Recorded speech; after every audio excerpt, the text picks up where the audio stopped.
Angry bird game ছোটবেলায় খেলেনি এমন মানুষ খুঁজে পাওয়া বিরল। ছোটবেলায় যেই গেমটি সবাই বেশি খেলেছে তার মধ্যে এই গেমটি সবার শীর্ষে। আর আজকের যে এক্সপ্লেইন সেটা এই গেমের ওপর নির্মিত মুভি। আসসালামু আলাইকুম, কি অবস্থা সবার? আশা করছি তোমরা সকলেই ভালো আছো। সিনেশো বাংলা অ্যানিমেশনে তোমাদের স্বাগতম। আজকে আমরা 2016 সালে মুক্তি পাওয়া অ্যানিমেশন মুভি দি অ্যাংরি বার্ডস এক্সপ্লেইন করব। চ্যানেলে নতুন হয়ে থাকলে প্লিজ সাবস্ক্রাইব করে দিও।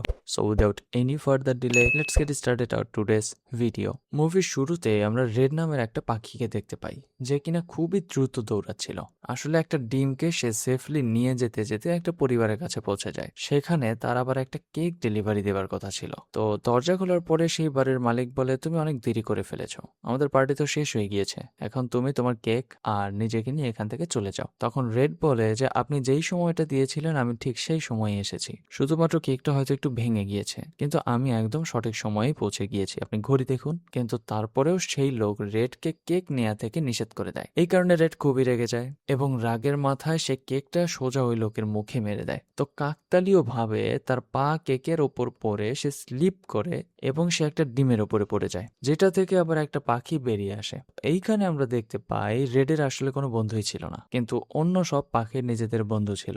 রেড একা একাই দূরে একটা বাড়িতে থাকতো। একদিন রেডকে শাস্তি দেবার জন্য ডেকে পাঠানো হয়, কিন্তু সেখানে সবাই জিজ্ঞাসা করতে থাকে যে রেড এমন কি অন্যায় করেছে। তখন সেই জুরি ফ্যামিলি রেডের বিরুদ্ধে অভিযোগ জানায় আর বলে যে রেড আমাদের একটা ডিম ভেঙে ফেলেছে, তাছাড়াও সে আমাদের মুখের উপরে কেক ছুঁড়ে মেরেছে। তখন রেড বলে যে ওটা তো ফ্যামিলিরই দোষ, আমার কোনো দোষ নেই। তো তাদের বিচারক রেডকে ডেকে অপমান করতে থাকে এবং বলে যে তুমি তো ছোটবেলা থেকে ঝামেলাবাজ, আর তুমি একমাত্র পাখি যার চোখের ওপরে গোফ আছে। এই কথা শুনে রেড আরো বেশি রেগে যায় এবং সে বিচারককে অপমান করতে শুরু করে। পরবর্তীতে রেড সেই বিচারকের পোশাক খুলে ফেলে দেয়। আসলে বিচারক সাইজে এতটাই ছোট ছিল যে লম্বা হবার জন্য তাকে অন্য একটা পাখির পিঠে চড়তে হতো। তো যাই হোক, রেডের এমন ব্যবহারে বিচারক ভীষণ রেগে যায় এবং রেডকে একটা শাস্তি দিয়ে দেয়। তাকে তার রাগ কমানোর জন্য একটা ক্লাসে পাঠিয়ে দেওয়া হয়। রেড যেহেতু সবসময় একা থাকতো তাই সে সবসময় রেগেই থাকতো, আর তাছাড়াও তার ফেস দেখেও মনে হয় যে সে সবসময় খুব রেগেই থাকে। তো রেড এবার সে অ্যাঙ্গার ম্যানেজমেন্টের ক্লাসে পৌঁছে যায়। ক্লাসরুমের বাইরে একটা ব্যানার টানানো ছিল যেখানে লেখা ছিল কিপ স্মাইলিং। এর উপর একটা নকল পাখি বানানো ছিল, আর এই নকল পাখিটাকে দেখে রেডের এত মেজাজ খারাপ হয় যে সে ওই ব্যানারটাকেও খুব খারাপ ভাবে নষ্ট করে ফেলে। আর ভেতর থেকে তখন কিছু আওয়াজ আসছিল, যেটা আবার রেডের একদমই ভালো লাগেনি। এরপর রেড যখন ক্লাসরুমে ঢোকে তখন সে সেখানে তার শিক্ষক মার্টিনকে দেখতে পায়। এই ক্লাসে আরো 3জন সদস্য বসেছিল যাদের নাম হলো চাক, বম আর একটা নাম হচ্ছে টেরেন্স। মার্টিন বলে তোমরা সবাই নিজেদের গল্প বলো, কিন্তু রেড রেগে গিয়ে বলে যে আমার কোনো আগ্রহ নেই তোমাদের সাথে বসে থাকার আর গল্প বলার। তো পরদিন আবার রেডের সেলফ রিল্যাক্সেশন ক্লাস শুরু হয়ে যায়, যেখানে সবাইকে শান্ত হওয়ার বিভিন্ন কৌশল শেখাচ্ছিল। কিন্তু হঠাৎ করেই বোমার একটা সমস্যা হয়ে যায়। সে হঠাৎ যে কোনো সময় বিস্ফোরণ ঘটিয়ে ফেলতো। সে যখন নিজের রাগ কন্ট্রোল করার চেষ্টা করছিল তখন সেখানে একটা বিশাল বিস্ফোরণ হয়ে যায়, আর এই কারণে সবাই সেই জায়গা থেকে বেরিয়ে চলে যায়। এরপর চক এবং বম রেডকে বলে চলো আমরা সবাই মিলে মিউজিয়ামে ঘুরে আসি, কিন্তু রেড বলে যে আমার সমস্যা আছে, আমি তোমাদের সাথে কোথাও যেতে চাই না। তখন চক আর বোম বলে আচ্ছা ঠিক আছে ঠিক আছে, আমাদেরও অনেক কাজ আছে, তুমি তোমার মতো যেখানে খুশি যাও। তো এই সময় স্কুলে ছোট ছোট পাখিদের মাইটি ঈগল সম্পর্কে পড়ানো হচ্ছিল। মাইটি ঈগল ছিল অনেক বিখ্যাত একটা পাখি। তো পরদিন রেড ক্লাসে চলে আসে, যেখানে সবাইকে গল্প বলতে আর কবিতা পড়তে বলা হয়, কিন্তু রেড হোমওয়ার্ক করে নিয়েই আসেনি। তখন চক নামের পাখিটা সেই ব্যানারের ওপর থাকা পাখিটা নিয়ে চলে আসে, যাকে রেড আগের দিন খুবই মারধর করেছিল। সেই ভেঙে চলে যাওয়া পাখিটাকে নিয়ে সে খুবই আফসোস করছিল। তখনই হঠাৎ করে সবাই একটা আওয়াজ শুনতে পায়, আর অনেক দূরে একটা বিশাল জাহাজ আসতে দেখা যায়। সকল পাখিরা ছুটে চলে যায় নদীর ধারে। এরকম জাহাজ এরা আগে কখনো দেখেনি। এ জাহাজ থেকে দুইটা পিগ অর্থাৎ শুকুর বেরিয়ে আসে। তারা বলে যে আমরা শুধুমাত্র রাস্তা পার হচ্ছিলাম, যাবার পথে তোমাদের আইল্যান্ড চোখে পড়ার কারণে তোমাদের সঙ্গে দেখা করতে এলাম। কিন্তু রেডের কাছে এই ব্যাপারটা একদমই ভালো লাগেনি। সে পিগদের জিজ্ঞাসা করে তোমরা কখন বাসায় যাবে। তখন একটা পিগ টর্চ লাইট হাতে নিয়ে রেডকে ধমক দিয়ে বলে এ কেমন ব্যবহার অতিথিদের সাথে, এটা কি কোনো অতিথি আপ্যায়নের পদ্ধতি হলো? কিছুক্ষণের মধ্যেই পাখিরা সবাই এই পিগ অতিথিদের আপ্যায়নের জন্য ব্যস্ত হয়ে পড়ে। এমনকি পিগদের ওয়েলকাম করতে পাখিদের আইল্যান্ডে এক বিশাল পার্টির আয়োজন করা হয়, যেখানে এই পিগরা তাদের সঙ্গে আনা সকল জিনিসপত্র পাখিদেরকে দেখাচ্ছিল। তারা নিজেদের সঙ্গে ট্রাম্পেলিন এনেছিল, আর সঙ্গে ছিল স্লিংশট, মানে যেটাকে বাংলায় গুলটি বা বাটুল বলা হয়। তো যাই হোক, পাখিরা এসব কিছু দেখে সবাই খুব খুশি হয়ে গিয়েছিল, কারণ পিগরা তাদের জন্য ভালো ভালো উপহার নিয়ে এসেছে। কিন্তু রেডের এসব কিছু ভালো লাগছিল না, তাই সে স্লিং শট ব্যবহার করে পিগদের একজনকে ডেকে নিয়ে আসে এবং তাকে অনেক দূরে ছুঁড়ে ফেলে দেয়। রেডের মনে হচ্ছিল যে সেখানে কিছু না কিছু নিশ্চয়ই গড়বড় আছে, তাই সে পিগদের জাহাজে গোয়েন্দাগিরি করতে চলে যায়। তার সঙ্গে ছিল চক এবং বোম। তারা অনেকগুলো রুম খুলে সেখানে বিভিন্ন ধরনের জিনিসপত্র খুঁজে পায়। যেমন বোম একটা জায়গায় ট্রাম্পেলিনের কাছে গিয়ে জোরে জোরে চিৎকার করছিল, যার কারণে ট্রাম্পেলিনটা ফেটে গিয়ে সে একদম নিচে পড়ে যায়। আর শেষমেশ দেখা যায় যে সেখানে অনেকগুলো পিগ এসে জড়ো হয়েছে। রেড তখন পাখিদেরকে জানায় যে এই পিগগুলো একেবারে ধোঁকাবাজ, ওর একটা পুরো কলোনি নিয়ে সে এখানে এসেছে। তখন ওই পিগদের লিডার, যার নাম ছিল লিওনার্ড, সে বলে যে তোমার কথা একদম সঠিক, আমাকে বুঝিয়ে বলতে দাও, নয়তো তোমরা কিছুই বুঝবে না। সে বলে আমি শুধু চেক করছিলাম যে তোমরা সবাই এই আইল্যান্ডটাতে নিরাপদ কিনা, তাই এদেরকে লুকিয়ে রেখেছিলাম। সব পাখিরাই তখন আবেগপ্রবণ হয়ে যায় এবং রেডকে খারাপ কথা বলতে শুরু করে। সবাই বলে যে আরে রেড, তুই তো একেবারে পাগল হয়ে গেছিস দেখছি, কেউ কি অতিথিদের সঙ্গে এমন ব্যবহার করে? তখন লিওনার্ডো আবার পার্টি শুরু করে দেয় এবং সকল পাখি ও পিগ একসাথে আনন্দ করতে থাকে। এদিকে পিগরা সকল পাখিদের বাড়িতে ঢুকে পড়েছিল আর তারা সবার খাবারও খেয়ে নিয়েছিল। রেড দেখতে পায় যে তারা অনুমতি ছাড়াই বিভিন্ন পাখিদের বাড়িতে ঢুকে পড়ছে। তো পরদিন মার্টিনের পরের ক্লাস ছিল ড্রয়িং ক্লাস, আর সেখানেও পিগরা এসে উপস্থিত হয়ে যায়। এতে করে রেড খুবই রেগে যায়। সে নিজের কল্পনা বর্ণনা করতে থাকে আর বলতে থাকে যে তোমরা হলো সেই জিনিস যাদেরকে আমি শেষ করে দিতে চাই। কিন্তু বাকি পাখিরা রেডকে উপেক্ষা করে চলে যায়।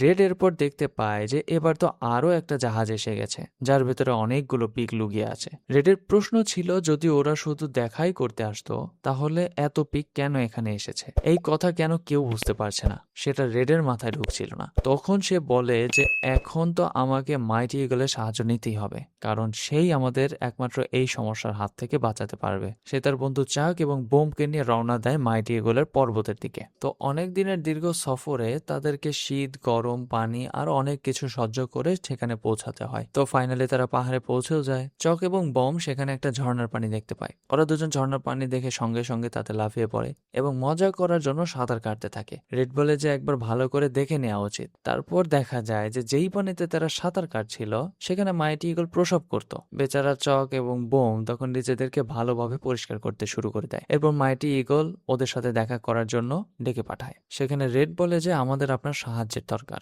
কিন্তু মাইটি ইগল সেখানে নিজের প্রশংসায় মগ্ন ছিল। সে নিজের ট্রফি আর প্রাইজ দেখাতে থাকে এবং নাচতেও শুরু করে। ওদিকে বার্ড আইল্যান্ডে পিগরা আলাদা আলাদা ধরনের মেশিন নিয়ে এসেছে, যাতে তারা তাদের বেলুন সবসময় ফুলিয়ে রাখতে পারে। এই দৃশ্য দেখে সকল পাখিরে বিভ্রান্ত হয়ে পড়ে এবং বেলুন নিয়ে খেলা করতে থাকে। এদিকে মাইটি ইগলকে খুশি করতে রেড, চাক, বোম গান গাইতে শুরু করে। এরপর রেড বলে যে আপনাকে আমাদের সাহায্য করতেই হবে, আমরা খুব বড় বিপদে পড়ে গেছি, আপনি একটু আমাদের আইল্যান্ডের দিকে দেখুন, সেখানকার অবস্থা খুবই খারাপ। কিন্তু মাইটি ইগল দূর থেকে শুধু মেয়ে পাখিদের দিকে তাকাচ্ছিল, যেটা দেখে রেড খুবই রেগে যায়। সে বলে যে আপনার উচিত আমাদেরকে সাহায্য করা, কারণ এই পাখিদের এখন সত্যি সহায়তা দরকার। মাইটি ইগল সাহায্য করতে অস্বীকার করে এবং বলে আমি এখন বুড়ো হয়ে গিয়েছি, এটা করা আমার দ্বারা সম্ভব না, তোমরা নিজেদের জায়গা নিজেরাই বাঁচিয়ে নাও। রেড রেগে গিয়ে বলে যে আমরা আপনাকে হিরো ভাবতাম, কিন্তু আপনি তো একেবারে অকাজের একটা ইগল। এদিকে আইল্যান্ডে একটা বিশাল পার্টির আয়োজন চলছিল, যেখানে সকল পাখিরাও ছিল। কিন্তু হঠাৎ করে পিগরা পুরো বার্ড আইল্যান্ডকে অনেক পটকা লাগিয়ে দেয় এবং সেগুলো এক এক করে বিস্ফোরিত হতে লাগে। পিগরা ইতিমধ্যে সকল পাখিদের ডিম চুরি করে ফেলেছে।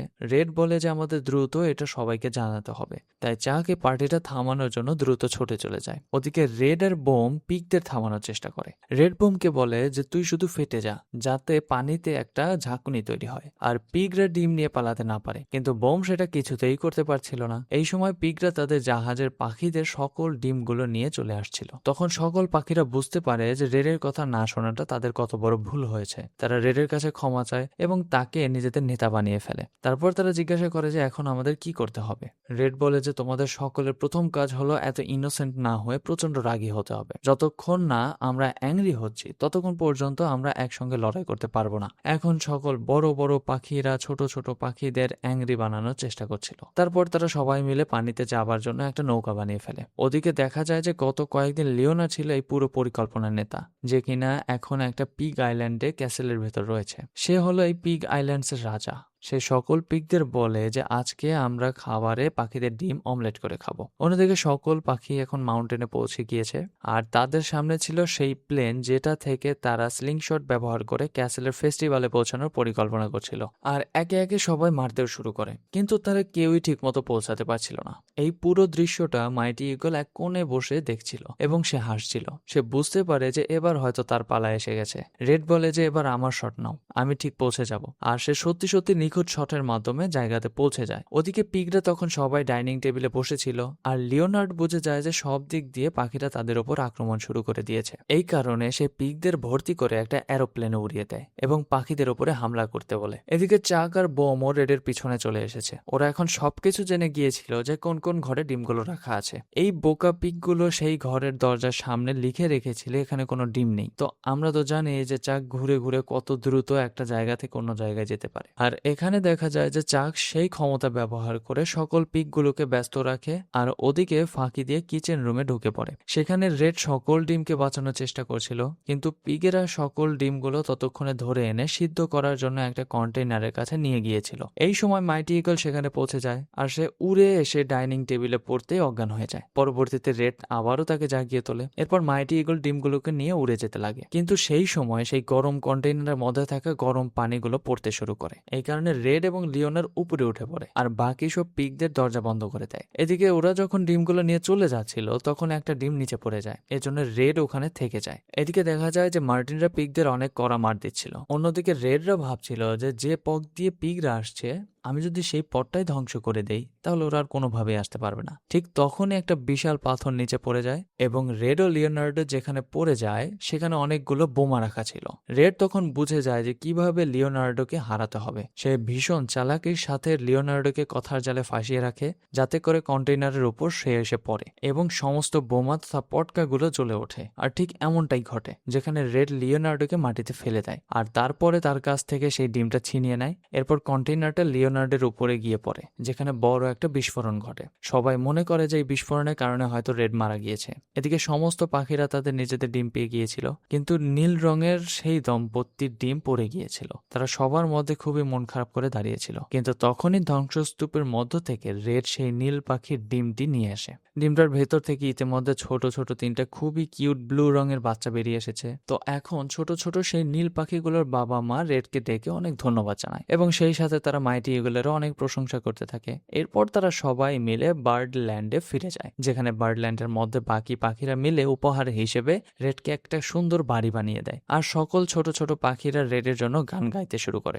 এদিকে চাক আর বোম ভাবতে থাকে যে হয়তো রেড তার নতুন বাড়িতে তাদের আমন্ত্রণ জানাবে, কিন্তু রেড ঘরে ঢুকেই তার দরজা বন্ধ করে দেয়। তবে কিছুক্ষণ পর আবারও সে চাক আর বোমকে তার বাড়িতে ডেকে পাঠায়। তো শেষমেশ আমরা দেখতে পাই যে মাইটি ইগল স্পিকারে গান বাজিয়ে দারুণ নাচ করছে, যে কারণে প্রত্যেকটা বড় বড় পাখিও নাচ করছিল, এমনকি যারা আগে নাচতেও পারতো না তারাও নাচ করছে। এছাড়াও যে ছোট ছোট পিকগুলো বেঁচে গিয়েছিল তারাও নাচছে।